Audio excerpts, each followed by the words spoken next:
اهلا بكم حبايبي حبايب قناة توفير واعادة تدوير فيديو جديد ولقاء جديد. يا رب تكونوا بخير. في بداية الفيديو كل سنة وانتم طيبين، بمناسبة المدارس، وربنا يقويكم وينجح اولادنا واحفادنا يا رب بالنجاح والتوفيق الدائم باذن الله. النهارده هنشتغل في الفيديو بتاعنا على الكيراتين. انا عندي كمية كيراتين كتيرة زي ما انت شايفة كده قدامك. انا بصراحة شايلاه بكميات، ويعني يمكن اللي انا بصوره ده جزء من كل يعني. فطبعا انا بستغل الكيراتين دي ان انا اعمل بيها افكار وبعمل بيها حاجات جميلة جدا. النهارده بعرض لك في الفيديو بتاعي فكرتين، ما حبيتش ان انا ازود عن كده. بعرض فكرتين عملتهم من الكيراتين، وبصراحة هما فكرتين يعني مفيدين الاتنين. انا مش مجرد ان احنا بنعمل فيديو وخلاص، لا احنا بنستفيد من الحاجة دي. هنشوف مع بعض احنا ازاي استغلنا الكيراتين دي، وازاي ان احنا نقدر نستفيد من اي حاجة زي ما احنا بنقول، وما نرميش اي حاجة من البيت. يلا بينا هنبدأ مع بعض نشوف الدنيا فيها ايه، ونشوف احنا استغلنا الكيراتين دي ازاي. يلا بينا.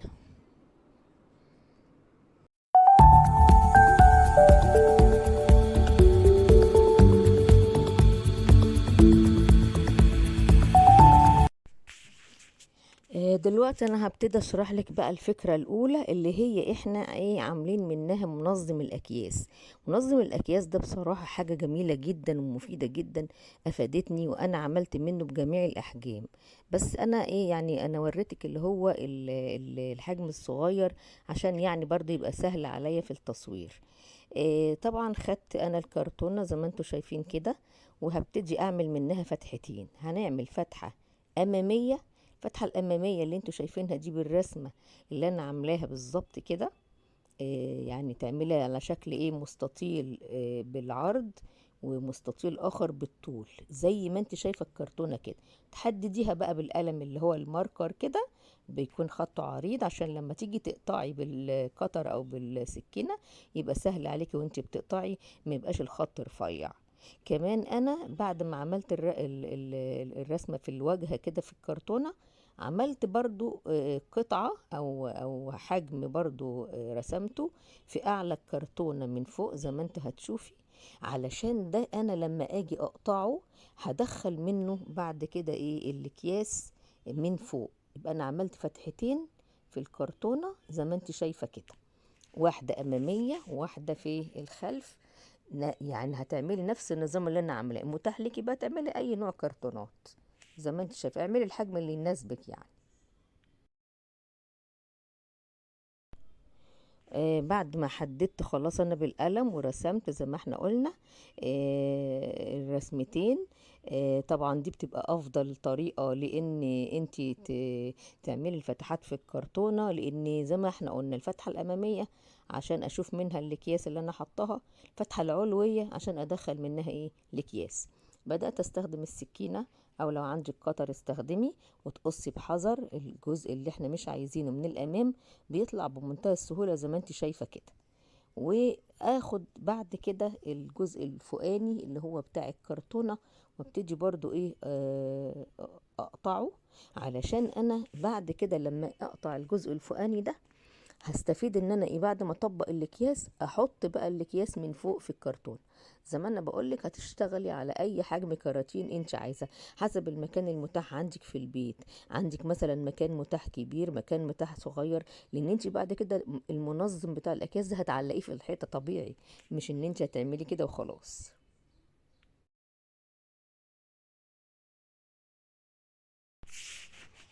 بعد بقى انا ما حضرت كرتونتي ان انا بقى خلاص قصيت الجزء الفوقاني والجزء التحتاني اللي هو بتاع الاكياس زي ما انتوا شفتوني كده عملته بالقطر او بالسكينه.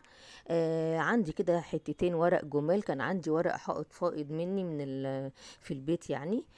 مثلا انت عندك ورق ملون حطي، عندك ورق الهدايا اللي بيلمع الجميل حطي، عندك اي ورق كوريشة حطي، اي خامة انت عايزة تغلفي بيها الكرتونة، علشان دي حاجة ترجع الى الديكور بتاعك اللي انت عايزة تعمليه براحتك.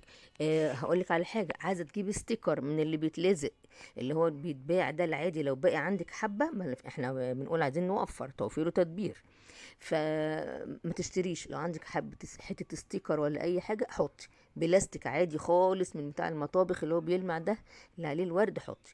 بدأت اخد بقى الكرتونة وابتدي اغلف بالغيرة. انا استخدمت خامة الغيرة لان طبعا كرتون وهتلزق عليه ورق، يبقى هستخدم الغيرة. مش هتستخدمي مسدس شمع، لا غيرة هيبقى افضل، لان ورق وورق خامتين مع بعض هيبقى الاتنين قريبين من بعض. لازم تراعي ان انت لما تيجي تستخدمي حاجة تستخدمي الحاجة المناسبة ليها.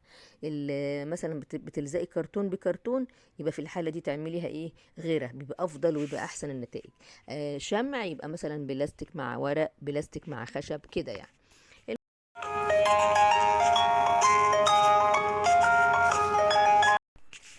بدأت أخلص بقى اللزق بتاع الستيكر أو الورق الحائط كله على الكرتونة زي ما انتوا شايفين كده. وبظبط عند الفتحات اللي أنا عاملاها، سواء الفتحات الأمامية اللي هي هيبان منها الأكياس، أو الفتحة الفوقانية اللي هي علوية اللي هدخل منها الأكياس. وزي ما انت شايفة كده أنا خلصت بقى كل اللزق بتاعي، بدأ المنظم يبان وبدأت الكرتونة تبان. وطبعا زي ما انا قلت انت متاح لك تعملي اي خامة انت عايزاها، عايز تعملي ورق حائط، تعملي بلاستيك، اي حاجة تلاقيها جميلة اعملي بيها. راعي كمان ان انت الفتحات تبدأي تفنشي بنظافة شوية وانت بتخلصيها. وتخلصي اللزق بتاعها. انا كده خلصت اللزق بتاعها الحمد لله.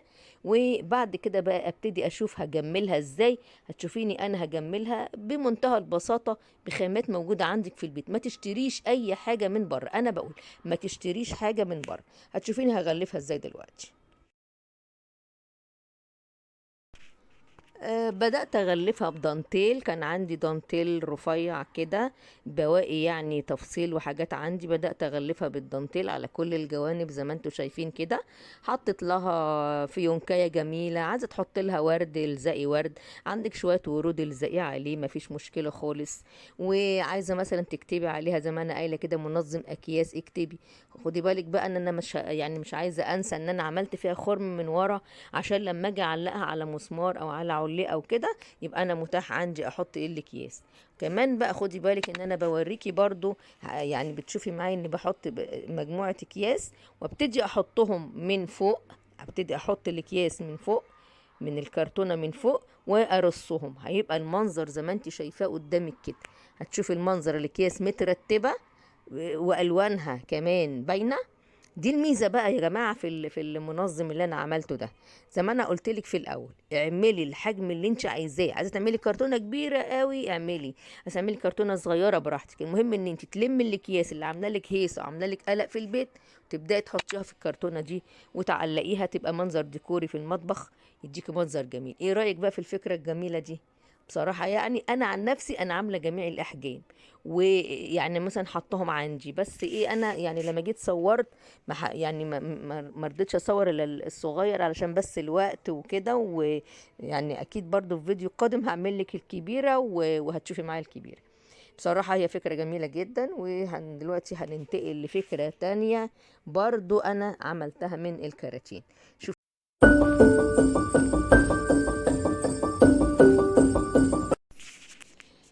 فكرتي التانية النهاردة هي اني استغل الكراتين بتاعت اللمض الموفرة. كلنا اول ما بنشتري اللمبة الموفرة يلا نقوم راميين الكرتونة. لا، انا زي ما قلت احنا مش هنرمي اي حجم كراتين. بدأت ان انا اخد الفكرة دي. بصراحة فكرت ان انا اعملها يعني زي ايه، زي اباجورة. يعني هتشوفيني يعني انها اوصل ازاي الكرتونة الصغيرة دي لاباجورة. بدأت استخدم بقى ايه عشان اعمل الكرتونة دي واصنع منها اباجورة. بستخدم ليها قطعة مثلا من البلاستيك الشفاف عشان تديني زي شاشة كده، عشان لما اجي احط جواها نور يبقى باين النور والاضاءة. هستخدم لها ورق فوم، هستخدم لها لمض اللي هي الصغيرة اللي بنعملها فرع في رمضان دي. انت ممكن قوي تستخدمي الكرتونة دي تعمليها جزء ديكوري في البيت، سواء رمضان او غير رمضان، او تعمليها زي اباجورة. هتشوفيني بقى انا عملتها ازاي والخطوات. بصراحة هي كانت فكرة جميلة قوي قوي، ويعني ما غرمتش فيها اي حاجة غير شوية ورق فوم كانوا قدام عندي ومقصوصين، وحبة كرتون صغير قصيته، والكرتونة بتاعت اللمبة. وبمنتهى السهولة بدأت أعمل منها الأباجورة، وهتشوف الخطوات معايا اللي أنا عملتها بيها. برضو انت خدي بالك لو عندك الملازم بتاعت الأولاد اللي هي الشفافة، ساعات بتبقى الملازم عليها رسومات كده وتبقى شفافة، خدي برضو جزء من الملزمة دي لو انت ما عندكيش البلاستيك الشفاف، علشان يبدأ ان هو تغلفي بيه او تحطيه علشان الإضاءة. اول حاجه بقى بدات اخد الكرتونه وابتدي اجمدها شويه، لان احنا عارفين الكراتين بتاعه اللمض الموفره دي بتبقى ضعيفه شويه. بدات اجيب لها قطع كرتون وقصيت على قدها بالظبط، على قد احجامها، وابدا الزق. يا اما هتلزقي بغيره يا اما تلزقي بشمع اللي يعجبك.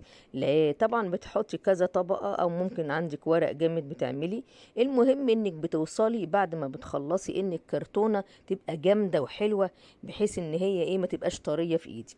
بعد كده بقى لما جمدتها واصبحت حلوه وكويسه وتستحمل، بدأت أقص عليها على قد الحجم بتاعها قطع ورق فوم، أي لون انت عايزاه اعملي.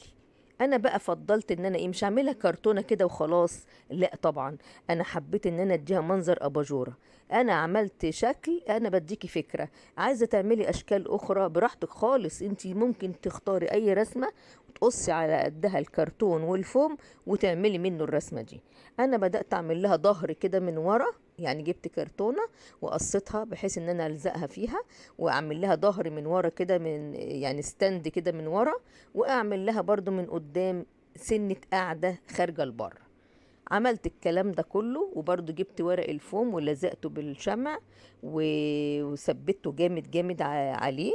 وبعد كده هو بدأت اني انا اثبته في الكرتونة بتاعت الايه اللمبة الموفرة.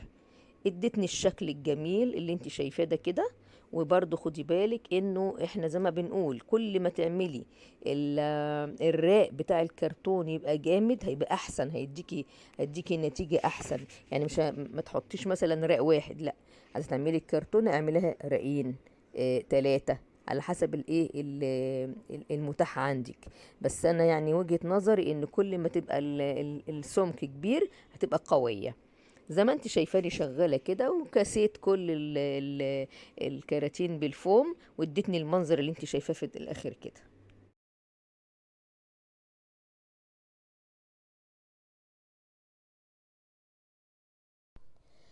بدأت أجيب بقى شريط استراس. طبعا بيتباع رخيص، ما هوش غالي يا جماعة. انت لو جبتيه ب20 25 جنيه بيعمل لك كمية حاجات كبيرة جدا، وبتعملي منه ديكور حلو قوي. بدأت بقى ان انا اقطعه كده رفيع. هو طبعا بيبقى فيه رسومات بتقطعي حسب الرسمة علشان اعمل منظر ديكوري للاباجورة. وابتدي اني انا الزق بقى بالاستراس اللي بيلمع ده على الجوانب كلها اللي انا لزقتها ايه بالكرتون، واداري اي حاجة يعني موجودة في الايه اللزق، يعني اداري اثاره. طبعا انت متاح ليكي تعملي اللي انت عايزاه، عايزه تعملي بخامة تانية براحتك خالص. احنا بنديك الفكرة وانت بتنفذي اللي انت تحبيه.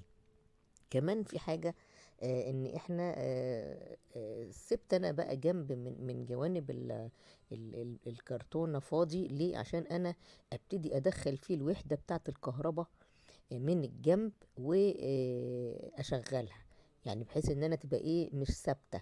اغير مثلا اللون، احط لمبه عاديه. عندك لمبه سهاري حطي، مفيش مشكله خالص. انت ممكن ان انت تعملي لمبه واحده بدل ما تعملي اللي هو الايه الشريط بتاع اللمض اللي هو بنجيبه في رمضان ده.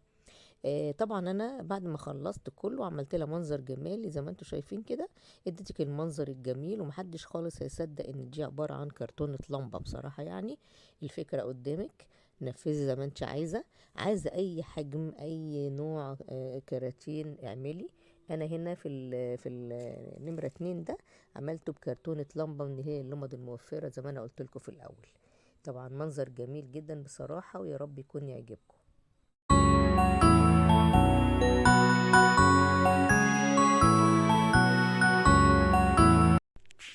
شغلت لك وحدة الإضاءة على الأباجورة. أنا هقول الأباجورة خلاص، ما بقتش كرتونة لمبة.